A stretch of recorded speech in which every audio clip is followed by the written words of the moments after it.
Pinipintuho ka namin, aral mo ang aming buhay at kaligtasan. Nuestro Padre Jesus Nazareno, iligtas mo kami sa kasalanan.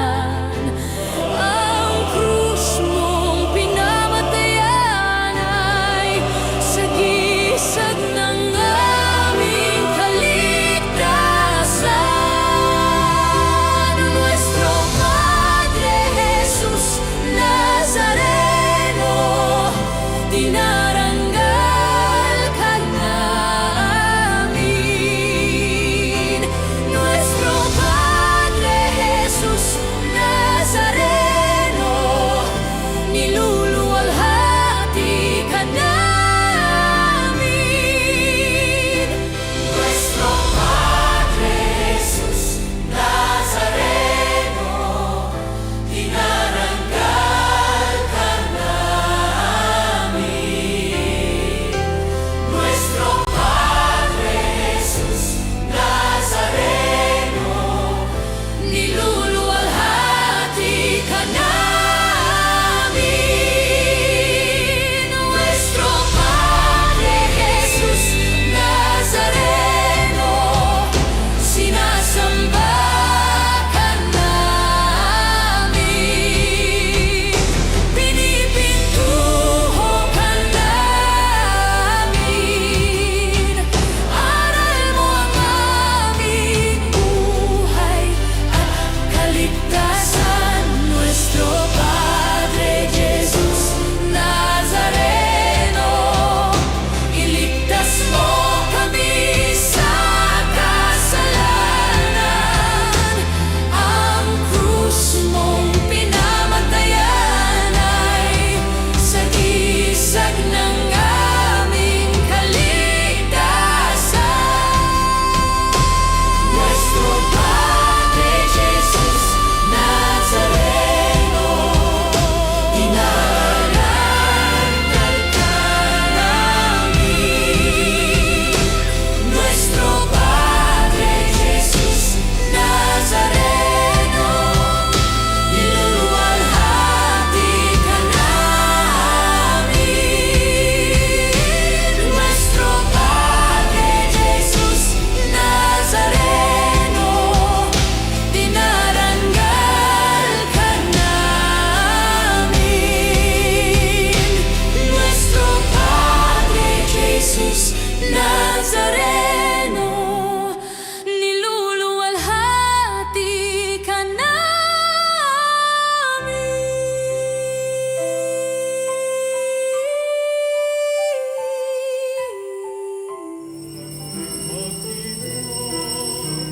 Kawitan ng Panginoon sa aming sariwain, pag-iligtas niya sa atin.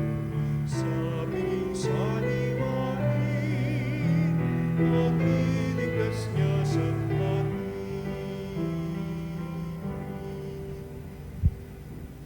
Simulan natin ang ating pagdiriwang sa ngalan ng Ama at ng Anak at ng Espiritu Santo. Amen. Ang pagpapala ng ating Panginoong Jesucristo, ang pag-ibig ng Diyos Ama, ang pakikipagkaisa ng Espiritu Santo naway sumayinyong lahat. At sumaiyo rin. Mga kapanalig, aminin natin ang ating mga kasalanan upang tayo'y maging marapat gumanap sa banal na pagdiriwang.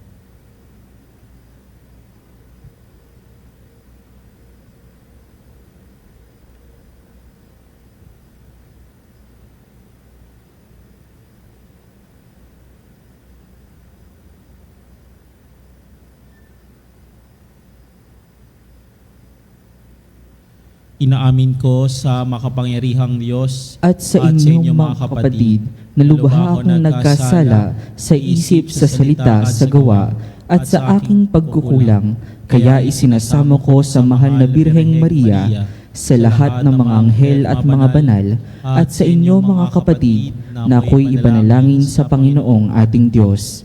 Kaawaan tayo ng makapangyarihang Diyos, patawarin tayo sa ating mga kasalanan at patnubayan tayo sa buhay na walang hanggan. Amen. Panginoon, kaawaan mo kami. Panginoon, kaawaan mo kami. Kristo, kaawaan mo kami. Kristo, kaawaan mo kami. Panginoon, kaawaan mo kami. Panginoon, kaawaan mo kami. Manalangin tayo.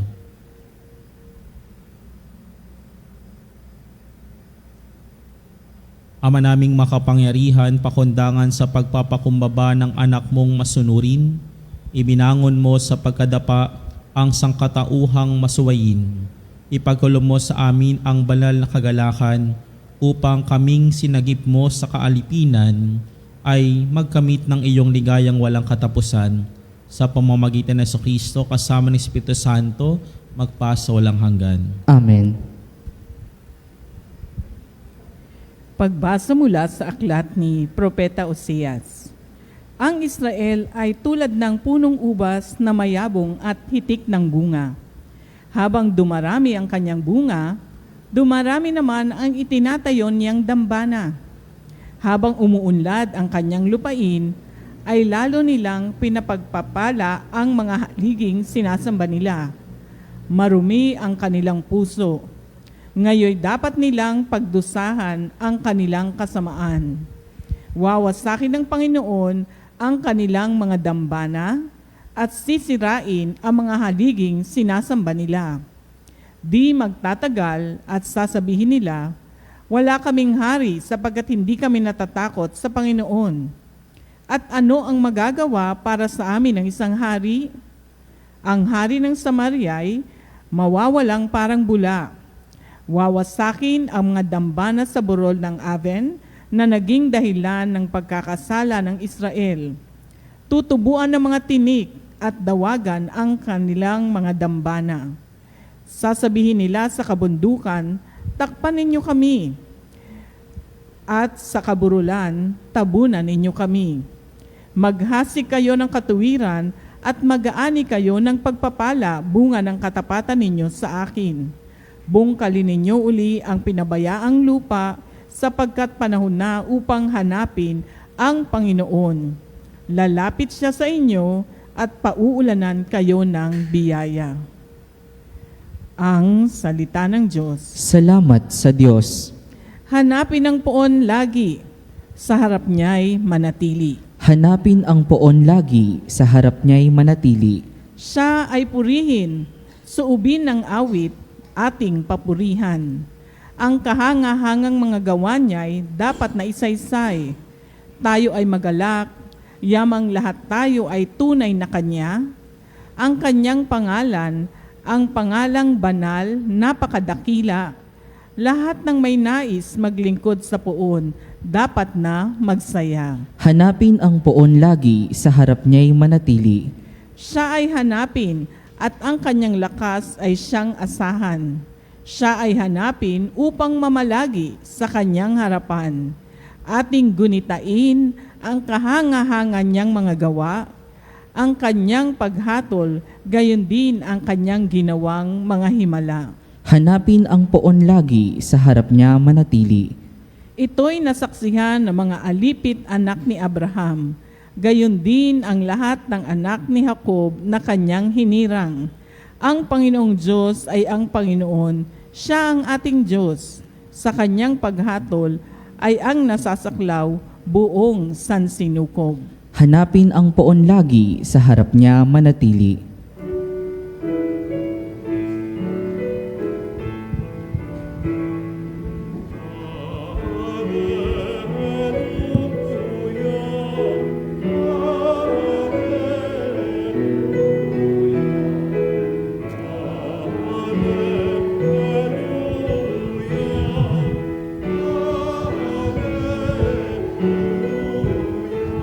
Ang Diyos ay maghahari na, talikdan ang tanang sala, manalig sa balita niya.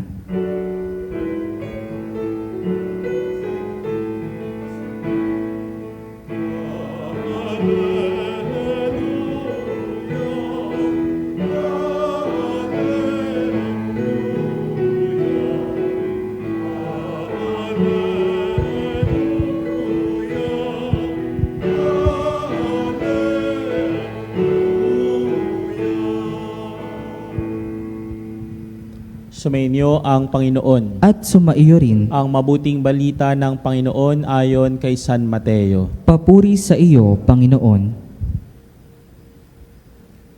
Noong panahong iyon, tinipon ni Jesus ang 12 alagad at binigyan ng kapangyarihang magpalayas ng masasamang espiritu at magpagaling ng mga may karamdaman.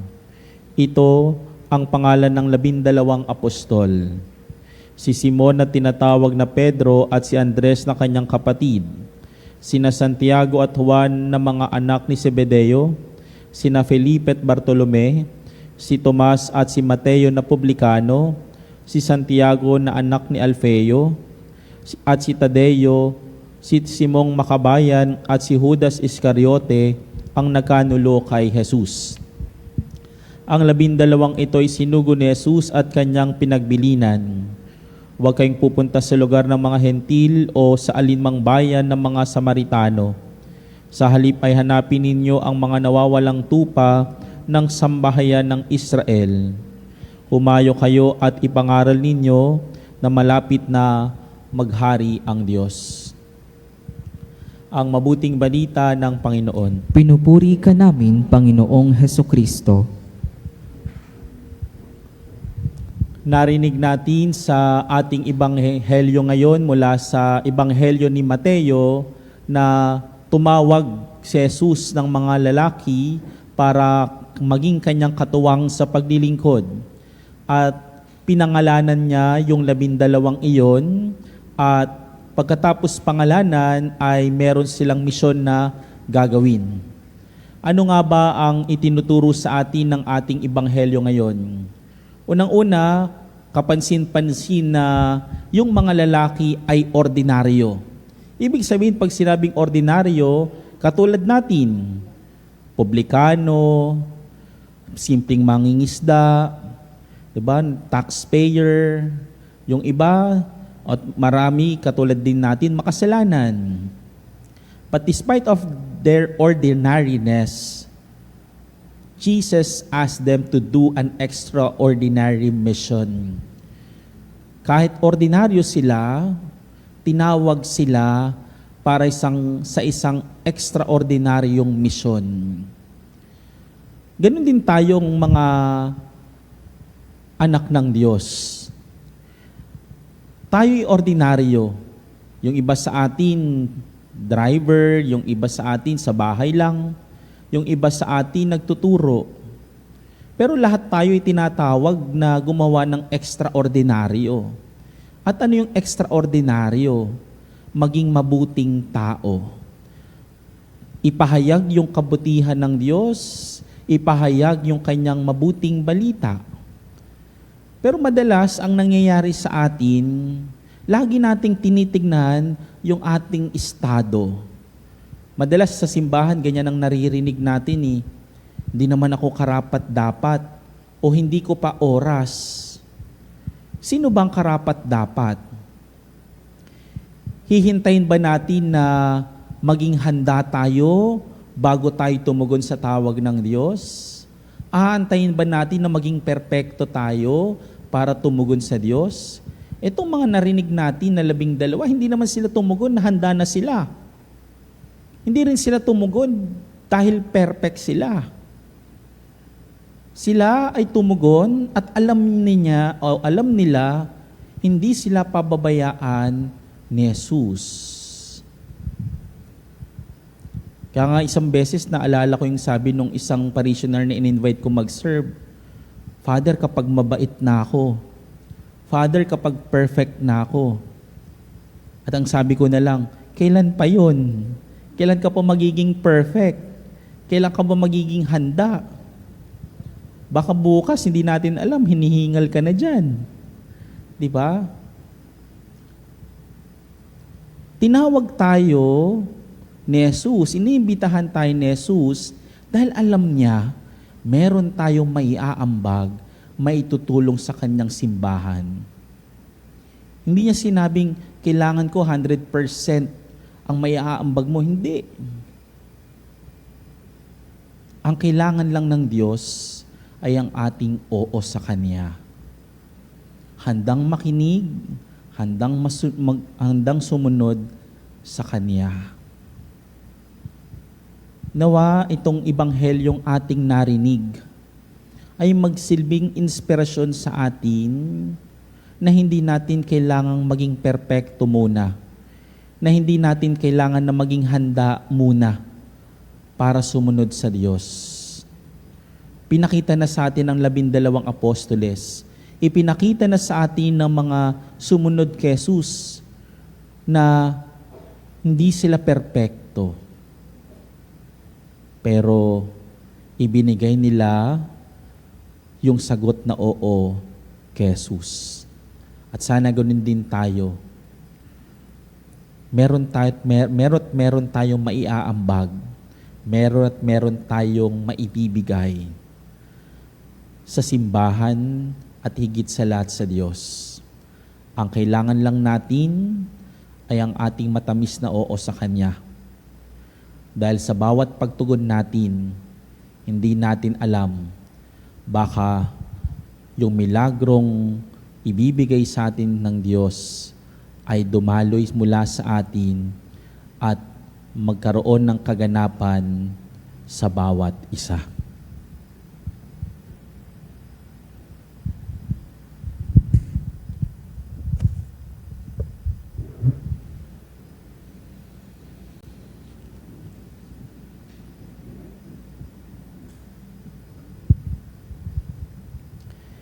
Bilang bayang tinawag ng Diyos sa iba't ibang pamamaraan upang ipahayag ang mabuting balita ng kaharian, itinaas natin sa Ama ang ating mga pangangailangan.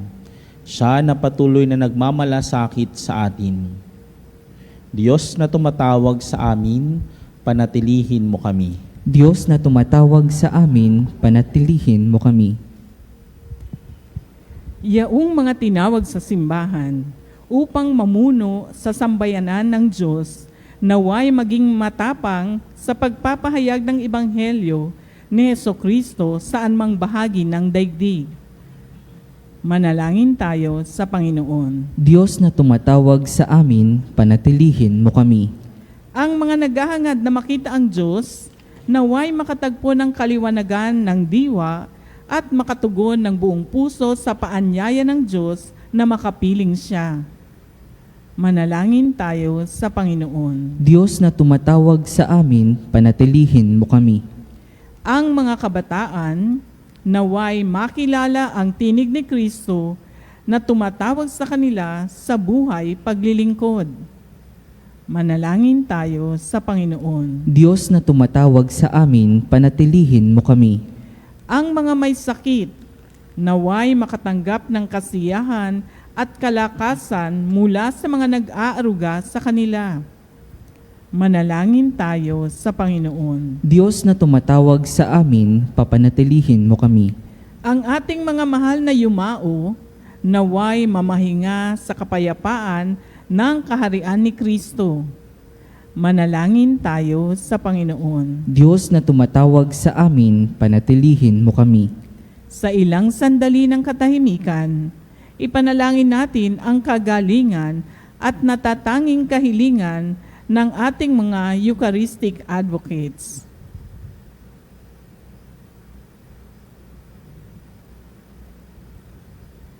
Manalangin tayo sa Panginoon. Diyos na tumatawag sa amin, panatilihin mo kami.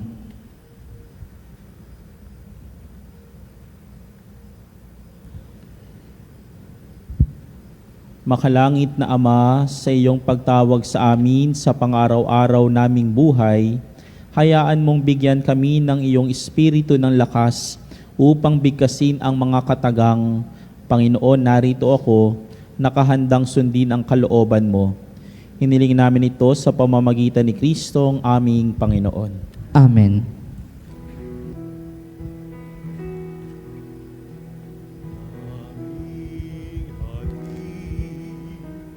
Alay na ito, ang tinapay na nagmula sa pagpapala mo. At tanggapin ang alak na ito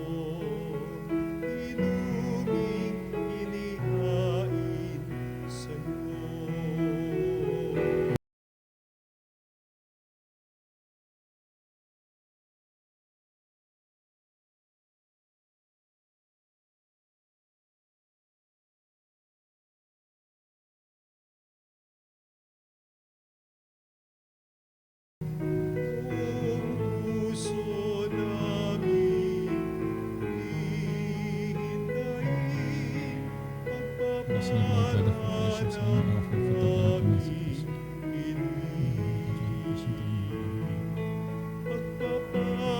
aming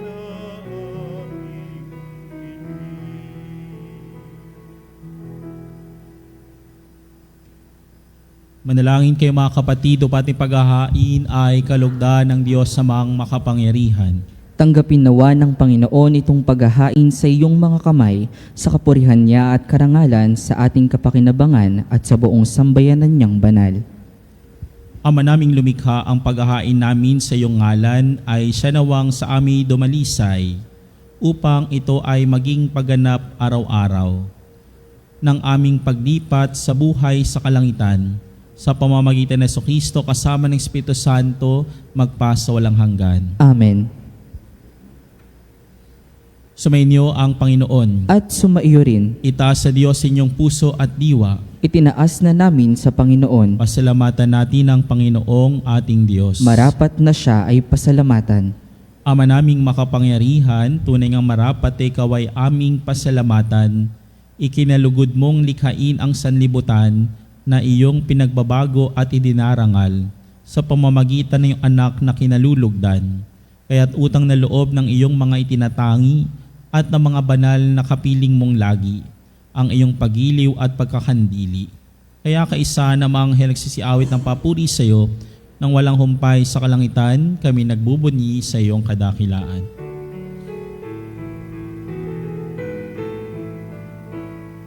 Santo, Santo, Santo, Sana sa kaitaasan.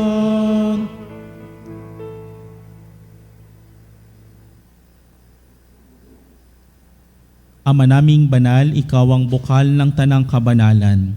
Kaya't sa pamamagitan ng Espiritu, gawing banal ang kaloob na ito upang para sa amin maging katawan na tugo ng iyong anak at aming Panginoong Hesukristo.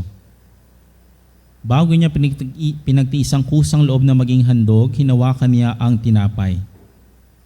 Pinasalamatan kanya, pinaghati-hati niya iyon, iniabot sa kanyang malagad at sinabi, "Tanggapin ninyo lahat ito at kanin. Ito ang aking katawan na ihahandog para sa inyo."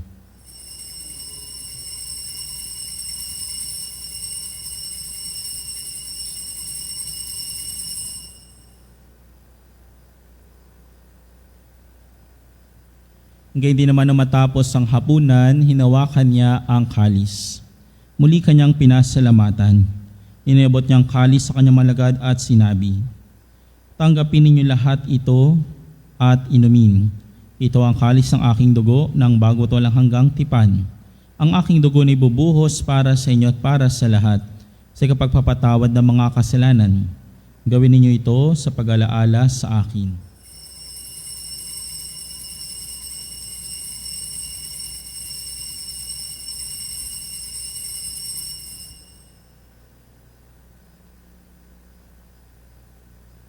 Ang misteryo ng pananampalataya. Si Kristo'y namatay, si Kristo'y nabuhay, si Kristo'y babalik sa wakas ng panahon. Ama, ginagawa namin ngayon ng pag-alaala sa pagkamatay at muling pagkabuhay ng iyong anak. Kaya tinaalay namin sa iyo ang tinapay nagbibigay buhay at ang kalis na kakaloob ng kaligtasan. Kami nagpapasalamat dahil kami yung minarapat na tumayo sa harap mo para maglingkod sa iyo. Isinasamo namin kami magsasalo-salo sa katawan at tugo ni Kristo ay mabuklod sa pagkakaisa sa pamamagitan ng Espiritu Santo. Ama, lingapin mong simbahang laganap sa buong daigdig. Puspusin mo kami sa pag-ibig kaysa ni Leon na aming Santo Papa at ni Elias na aming Obispo at ng Tanang Kaparian. Alalahanin mo rin ang mga kapatid naming nahimlay na may pag-asang sila'y muling mabubuhay, gayon din ang lahat ng mga pumanaw. Kawa mo sila at patuloyin sa iyong kaliwanagan. Kawaan mo at pagintapatin kaming lahat na makasalo sa iyong buhay na walang wakas. Kaysa ng mahal na Birheng Maria na ina ng Diyos, kaysa ni San Jose, ang kabiyak ng kanyang puso, kaysa ng mga apostol at lahat ng mga banal na namuhay dito sa digdig ng kalugod-lugod sa iyo, may pagdiwang nawa namin ang papupuri sa kararangal mo sa pamamagitan ng anak na aming Panginoong Hesu Kristo. Sa pamamagitan ni Kristo kasama niya at sa Kanya, ang lahat ng parangal at papuri ay sa iyo, Diyos amang makapangyarihan, kasama ng Espiritu Santo, magpasa walang hanggan.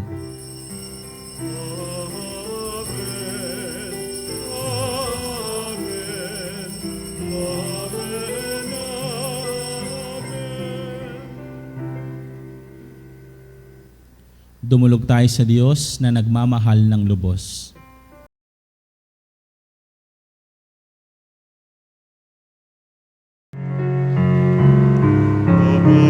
Pamanamin, sumasalangit ka, sambahin ang ngalan mo, mapasa amin ang kaharian mo, sundin ang loob mo, dito sa lupa, para lang sa langit. Bigyan mo kami ngayon ng aming kapanin sa araw-araw. At patawarin mo kami sa aming mga kasala, para ng pagpapatawad namin sa nagkakasala sa amin.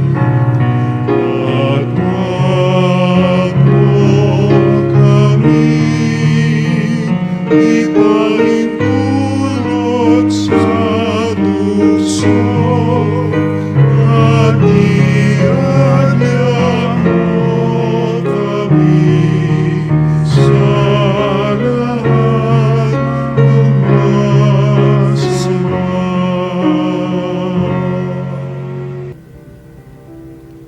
Hinihiling namin kami diya sa lahat na masama, pagkalooban ng kapayapaan araw-araw, iligtas sa kasalanan at ilayo sa lahat ng kapamakan, samantalang aming pinananabikan ng dakilang araw ng pagpapahayag ng tagapagligtas naming si Hesu Kristo. Sapagkat iyo ang kaharian at ang kapangyarihan at ang kapurihan magpakailanman. Amen. Panginoong Hesu Kristo, sinabi mo sa iyong mga apostol, kapayapaan ang iniiwan ko sa inyo. Ang aking kapayapaan ang binibigay ko sa inyo. Tunghen mo ang aming pananampalataya at huwag ang aming pagkakasala. Pagkalooban mo kami ng kapayapaan at pagkakaisa ayon sa iyong kalooban, kasama ng Espiritu Santo magpasa walang hanggan. Amen. Ang kapayapaan ng Panginoon ay laging sumainyo. At sumaiyo rin. Magbigayan kayo ng kapayapaan sa bawat isa.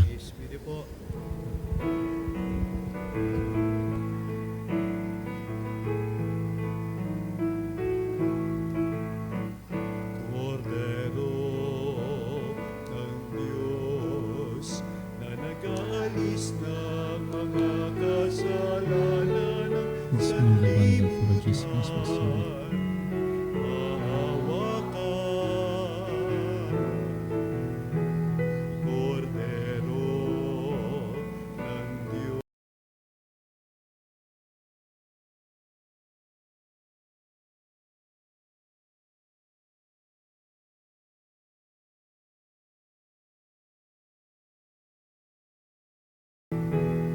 Kordero ng Diyos na nag-aalis ng mga kasalanan, ipagkaloob mo sa amin ang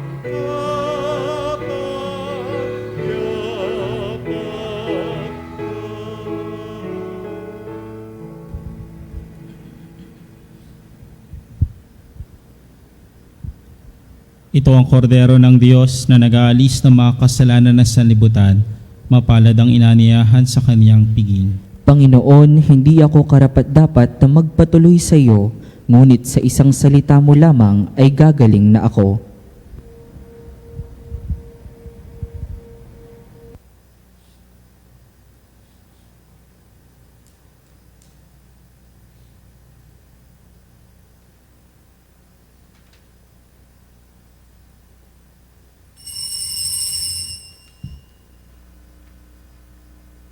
Mga kapanalig, ating dasalin ang komunyong espiritual.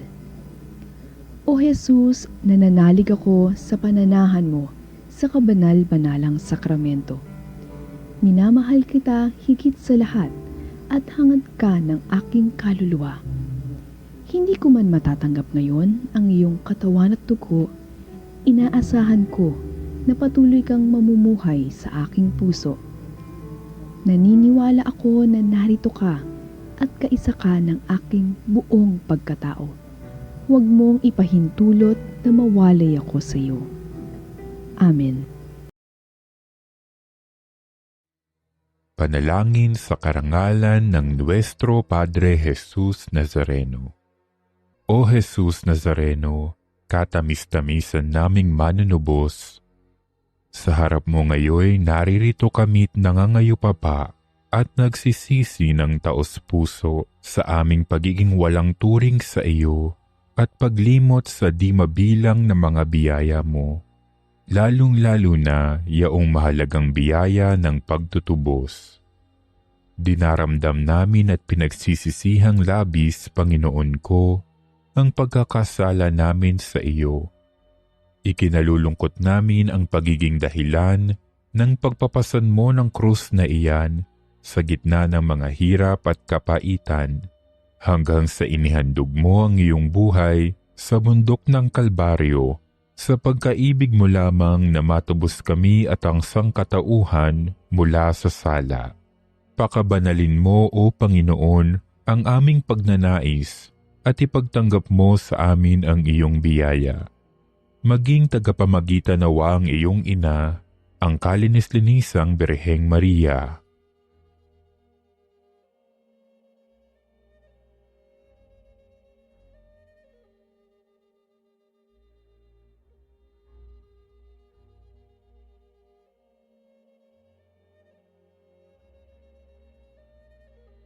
Ama naming makapangyarihan, niloob mong akuin ang iyong anak, ang krus at kamatayan, upang ang sangkatauhan ay matubos at mabuhay. Ang pag-ako namin sa krus at kamatayan dito sa lupa, ayon sa diwa ng pagsunod sa iyong loob, na ginanap ng iyong anak, ay magpagindapat nawa naming kamtin ang lubos na katubusan at pagkabuhay sa iyong piling, sa pamamagitan ni Hesukristo, kasama ng Espiritu Santo, magpasawalang hanggan. Amen. Nuestro Padre Jesus Nazareno, Panginoon namin at Diyos, kaawaan mo kami.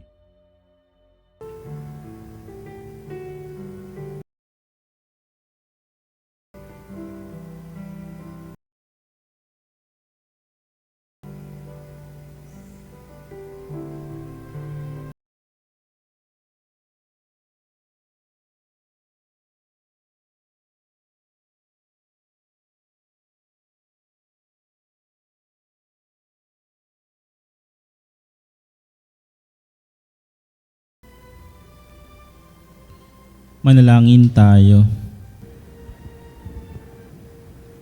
Ama naming mapagmahal, kaming iyong pinapakinabang, ay lobin mong laging dumingon sa pinanggalingan ng tinanggap namin ngayon para pagsaluhan. Sa pamamagitan ni Jesucristo kasama ng Espiritu Santo, magpa sa walang hanggan. Amen.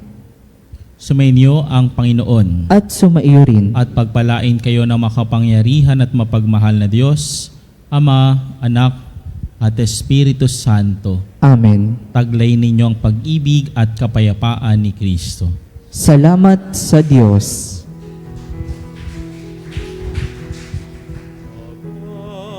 Panginoong Maria,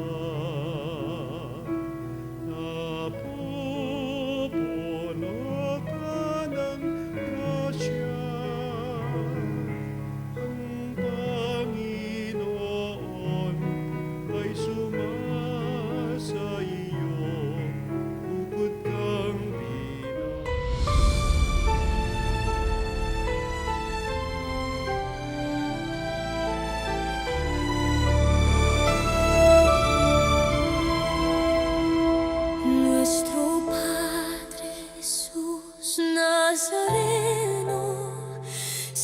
sasamba